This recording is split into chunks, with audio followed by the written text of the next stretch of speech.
Volám sa Andreina, pochádzam z Talianska, presnejšie zo Sardíny, žijem na Slovensku už od roku 2003 a teraz aktuálne sa nachádzame v reštaurácii D'Andrea v Borskom parku na Majokovskom.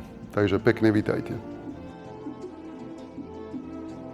Prišiel som v roku 2003 na Slovensku a tedy som začínal nie v Bratislave, ale ďaleko 250 km odtiaľto a presnejšie v Ružomberku.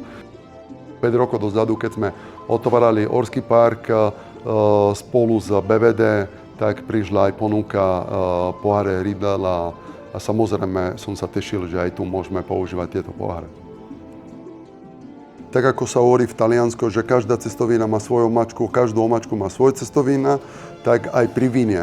Každá odroda má svoj pohár. Bola by to chyba piť možno nejaké Nebbiolo alebo nejaké Brunello v iných pohárov, ako možno sú pre Bordeaux.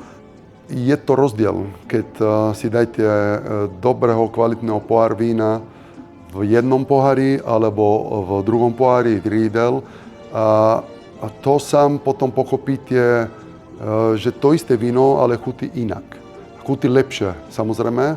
Tak to bolo ten bod a ten zlom, čo som si povedal, že jednoznačne a jednoducho musíme tu mať tie Riedel poháre a postupne som prešiel aj na tú vodu. Aj na tú vodu používame Riedel poháre, lebo jednoducho nehovorím, že tá voda chutí lepšie, ale cíti ten rozdiel.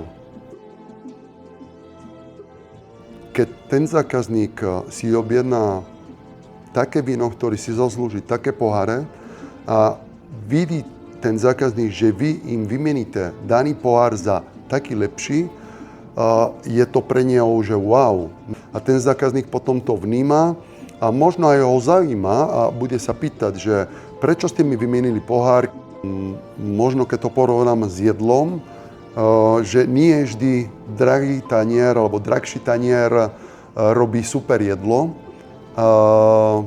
lebo tam ide o chuť, ktoré z vidličkou dostanete do úst. Ale s pohárom je to iné. Lebo pohár práve dávate do úst, cítite, pijete z toho a to sklo, je to cítiť ten rozdiel, či máte hrubší sklo alebo tenší, taký elegantný.